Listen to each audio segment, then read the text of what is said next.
Welcome, ladies and gentlemen, to CIOTV.live, a production of Accent Info Media and a sister concern of Enterprise IT World, a leading CIO magazine in the region. Today, my guest is Mr. Adam Palmer, Chief Cybersecurity Strategist, Tenable. Adam, you have got 20 years of working experience in cybersecurity. Your experience includes executive positions at large cybersecurity vendors, including the UN Global Program Against Cybercrime, and working at Global Director for IT and Cybersecurity at one of the largest UE banks. Adam's diverse global background perfectly positions him to understand and advise security leaders to be successful. Before joining Tenable, Adam held the position of Global Director, Cybersecurity, Risk and Controls of Banco Santander, the largest bank of EU and Latin America. This role provides deep global experience with oversight for a large advanced security program. Adam, welcome to CIOTV.live. Thank you, Sanjay. It's my pleasure to join you. Thank you, Adam. My first question is, what is the kind of sense you have from the market sentiment point of view? Is it good, bad, ugly? Where are you? Where are we as far as market is concerned? Sanjay, I think the important thing is there's a lot of confusion and sometimes smoke and mirrors in the security market today. Sometimes we can get so focused on the most need, and we think we need the most advanced technology. And there are advanced threats and advanced attacks we need to be aware of, but those really only account for a very small number of data breaches. Most major data breaches result from basic known vulnerabilities, sometimes known vulnerabilities, or basic vulnerabilities that aren't remediated. So it is focusing on those core critical risk vulnerabilities that is the most important thing. I was talking to actually a CEO a few months ago, and he said, if you focus on prioritizing critical risks, getting your basic cyber hygiene right, almost nothing else matters. All right. Are you observing any kind of region-specific trends from cybersecurity, especially to this region, India or Asia Pacific, EMEA, for that matter?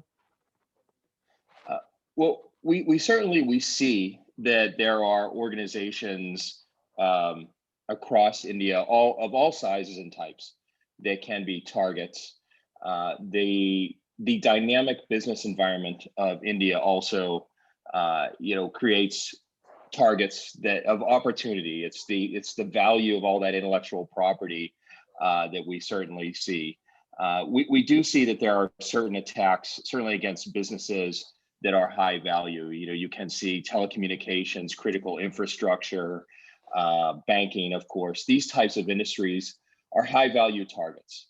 But the important thing is to remember that any industry can be a target, and it's that the attackers, they want to not only steal money, but the intellectual property, right, that these businesses have.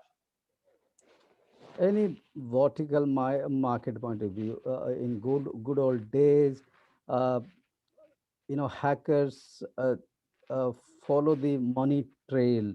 These days, is it prevalent still, or they are hacking out any sort of organization without having any trace of the money, where it lies or whether it is not lying? What is your observation? So if I understand you're asking correctly, is it they're not just targeting financial gain, but also sorts of other types of Exactly. intellectual property? Yeah, Exactly. and definitely we see that, and we see one of the problems, and getting back to my earlier point about focusing on critical risks, is that I think a lot of organizations have blind spots in their environment. There's the attack surface is really expanding, especially in the pandemic environment. You have a lot of remote workers, and there's now a really broad attack surface, and especially true with operational technology. This is a real blind spot I see where, even in my old role when I was a CISO, I was focused on traditional IT assets, the mobile phones, the servers, the laptops. But now we see, a lot of assets in the cloud. We see development ops security, and then we're seeing this operational technology. And this is not just manufacturing, but these are smart access controls in the workplace. This could be HVAC, the heating air conditioning devices. A lot of these devices connect into the OT environment, and we see attackers that move laterally. So they might attack OT because it's not secured, and they will use that to move into attack the IT environment. And we also see it go the other way. And we've seen some attacks just in the last year in the Asia Pacific region that have really crippled some manufacturing, and some companies cost millions of dollars in losses and shut down environments. So I think it's focusing on these critical risks and eliminating blind spots, knowing what assets are in your environment, because you can only protect what you can see, and know that everyone is a target. There's certainly high value targets as well, but that also you have to take active steps to protect yourself. All right, Adam. Ransomware has been a very, very, critical, very, very dangerous, I'll say, on the surface till now, cripple many organizations, very large organizations, with all the security protocols, all the guards and everything. Do you see a similar kind of trains, cybersecurity train in the region, or in the global market? Right. So we definitely see ransomware as one of the main concerns for security leaders. You know, uh, Tenable recently helped support a study by Forrester, Hmm. and we included India in this. We had respondents across Australia, India, Japan. We called it the rise of the business aligned security leader. And one of the things we looked at is that cybersecurity threats seem to thrive amidst a climate of uncertainty. So, things like ransomware and these types of risks, they're now a board level concern with a lot of Hmm. organizations. And, because these are scary topics for, business executives know the danger this can cause their company. And so they want a clear picture of their organization's cybersecurity risks. They want to know, what is the health of their security. And I think what we found in the Forrester study is that what's interesting is that CISO security leaders struggle to really clearly state the security posture of their company. And the real message of this study was that cybersecurity needs to evolve as a business strategy. So it means the board level, the C-suite understands cybersecurity. They are integrating cybersecurity into the core architecture from the beginning than the previous days when cybersecurity used to be understood, misunderstood, or less understood as far as the infra building is concerned. Well, what we saw is that uh, almost 75% of leaders in India expect that cyber attacks are going to increase in the next 2 years. And, Okay. but we saw that also only 4 in 10 security leaders said they could confidently answer the question of how at risk they are. So we Mhm. really need to improve that. And I think there's a miscommunication. You have the security team focus sometimes on very technical issues and not aligned with the business. And the future really belongs to the business aligned security leader.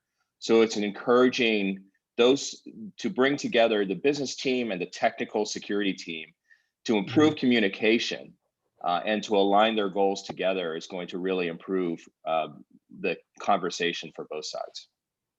Excellent. Adam, it prompts me another question to ask you that the CISOs are primarily responsible for cybersecurity of an organization. Their reporting is to either CIO or the CFO. Are they sitting, are they increasingly, going into the board, talking to the CEO directly? What is the trend are you seeing in the change of role, or the role that is there for a long time? Is it getting up, kind of metamorphosis now, changing now? They are more getting the importance of the CIOs these days.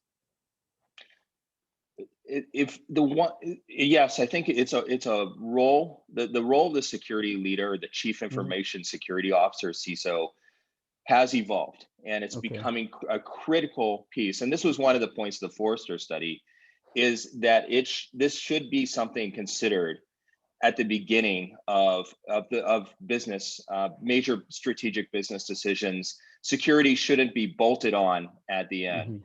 And there were also some ways that the study, I think, looked at of how to align business with security. If you're a CISO, how do you communicate effectively when you go into that boardroom?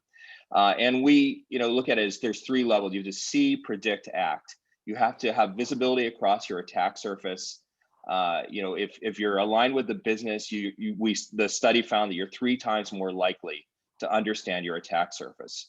You should really predict. You should have the ability to apply a business context to your technical decisions. And again, we saw that CISOs are 3 times more likely to use a combination of asset criticality and vulnerability data and Mhm. prioritize if they're business aligned. And finally, act to be confident about your risk posture. So it's being able to go in and speak to the executives. When I was a CISO, or being able to speak to them with confidence. When I was a CISO and a security leader at a bank, I think we were often using heat matrices, or we were using very qualitative data like red, amber, green scores. How can a Mhm. business leader make a decision based if you tell them the risk is amber or yellow? You really need a quantifiable, something like a cyber exposure score or a quantifiable number, and to treat cyber risk like all other forms of risk and quantify it, explain it in clear business terms. All right, now, uh, new trends of technology, IoT, OT, cloud, digital, social media are becoming the major trends or major tenets of organizational growth, which have got natural capability to bring in cybersecurity. I mean, the cyber hackers or the actors to peep into the organization, go inside, check for the vulnerability, and attack at the right time. So, what are the best practices, being a cybersecurity leader, are you suggesting to the CIOs or the CISOs of any organization, that they can keep the organization immune from being attacked? Well, first, it's getting back to some of the points we've already talked about, is Mhm. include cyber risk like any other risk, that it has to Okay. be, just as organizations manage their business and understanding of risk in other areas, is making sure that you actively manage cyber risk as well. Measure cyber risk in non-technical business aligned terms. So use quantifiable measurements to measure your investment in cybersecurity. If you prioritize effectively, a study by McKinsey last year found that you can improve your security almost 8 times at no additional cost. And that sounds unbelievable, but the reason is because if you're focused on critical vulnerabilities, you're not chasing the wrong things. You focus first on what matters most. You prioritize, and you become more efficient. You save money by doing that. You can, speak the language that business leaders understand and align yourself with them, I think, and that let these decisions will help guide and reduce cyber risk, and really deploying your technology and personnel in the right places, making good budgetary decisions. And these are the ways that you can really improve as a security leader, and really make sure that you're protecting your business. Arab, COVID-19 has changed the business landscape altogether, and it has created a larger opportunity for bad actors, actors of cyber crime. And something or other, we are getting huge number of emails these days. Our websites are defaced these days. I mean, there are many cases. What is your take on this from COVID-19 connection with security and vulnerability? Well, the I think the comment I started with of the attack surface has expanded, and we Mhm. really see this as pushing change in areas, or accelerated change in areas that were slowly moving, now have made a leap. So like remote workers moving using personal devices. And now you Absolutely. have all of these unsecured, and not necessarily business owned devices connecting to your network, and all of these are potential attack points. And you also Mhm. now have companies increasingly moving assets to the cloud. So all of these areas have really expanded the attack surface. And you can only protect what you can see. So it's critical that security leaders are, scanning effectively, using authenticated scans, and using the tools that really help them to get visibility of those assets, but then also prioritizing effectively, and also having a unified view of the threat landscape. So you Mhm. can't be looking in 50 different areas trying to bring it together. You need a unified dashboard, a unified view of that across your attack surface. And I think this is something security leaders are continuing to struggle with, and they are seeking to make sure that they can accurately see their assets, and prioritize effectively, have a deep understanding of their environment, and also have a Mhm. deep understanding of the exploits and vulnerabilities to those assets. All right. Before I ask the next question, I have one more question related to this. That whether the budget allocation around security growing the proportionately with the growth of the attacks. One, the number two question is whether organizations are, you are saying, you are admitting that the roles of the CISOs are getting redefined now, whether the budget's getting redefined also towards tilting towards cybersecurity more than the other products, other solutions in the within the data center or infrastructure. Well, uh, we certainly, there are companies that are know they need to take cybersecurity seriously, and we know it's a board issue, and this was the point of the Forrester study as well, of increasing Mhm. concern among business executives about cybersecurity. But if I often see organizations, if they don't prioritize effectively, it just be they their security program becomes capacity building. Mhm. And this was, I said, even in the organizations I worked, so even in my own prior jobs, we would come up with a set of generic risks, and we would start building, buying tools, buying technology to address those risks. And that's not vulnerability management. That's really just assessment and capacity building. And so Mhm. I think what smart security leaders are doing is to make sure their budget stays under control, because we know, especially in times of like with the pandemic and times of crisis, it's even more important to prioritize effectively, because there is less budget sometimes. Is I see, smart security leaders are focusing on those critical risks. So they realize that if you prioritize effectively, you can improve your security significantly with less money and less time, and be more efficient. So that's really the key, is being able to predict and prioritize effectively, and then act effectively on those risks. That's really going to help to keep your this should be the foundation of keeping your budget under control and having effective security. Right. Adam, you represent a company which is known or which is in the domain of visibility of the vulnerability assessment. That's called Tenable.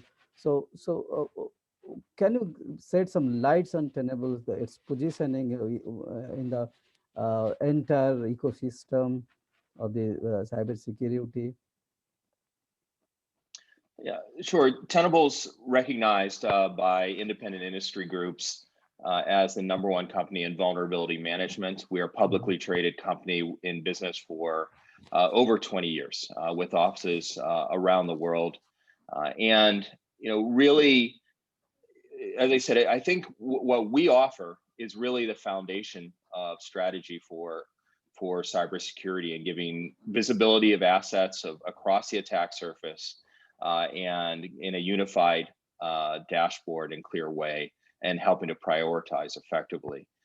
So that's really, as I was talking to a CISO who started using Tenable, a story a few months ago. When he first started using it, he thought he had a lot more work because he saw all the assets in his environment for the first time.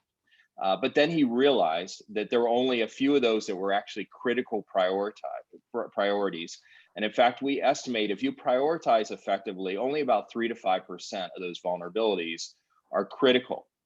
So he realized that actually he could improve his security and be much more efficient because you were seen as attack surface for the first time, but he was also able to prioritize more effectively that only 5% of those vulnerabilities were critical. I see a lot of security leaders use CVSS scores, these common vulnerability scores, but those often don't have context. About 60% of them are rated critical or high. So if you have 100,000 vulnerabilities, you're going to be chasing 60,000 CVS scores that are critical or high.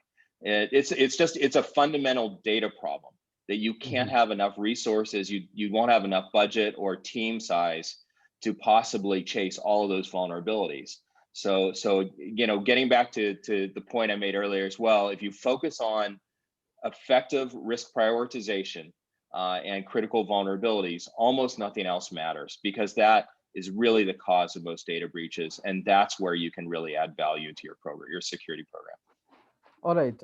For a CISO, why you did choose Tenable over others? What are the competitive advantage that Tenable offers?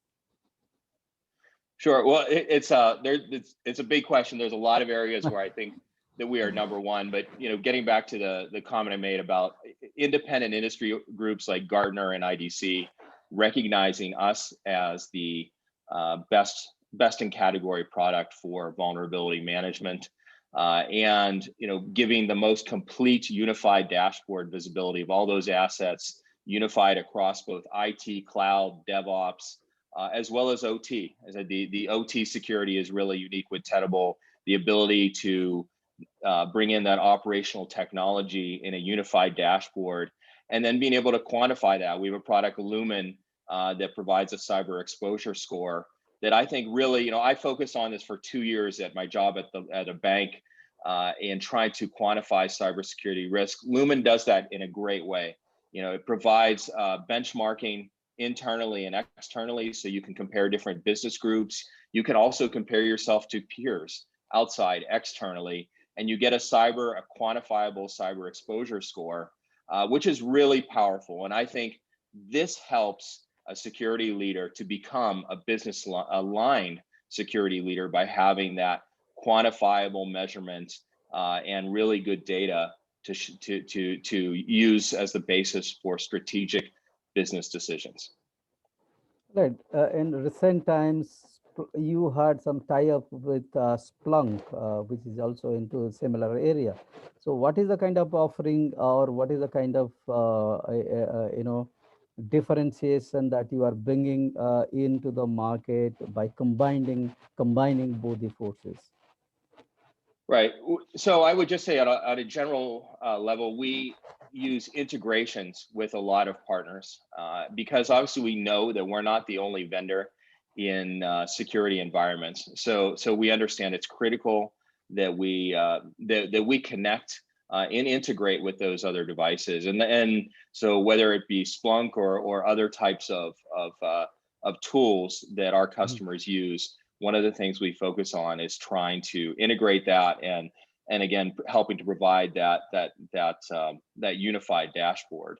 And having that visibility is really critical because you're trying to make security a business strategy, and you want to eliminate the uncertainty at the board level that thrives among a climate of uncertainty like we have now. You want to eliminate that.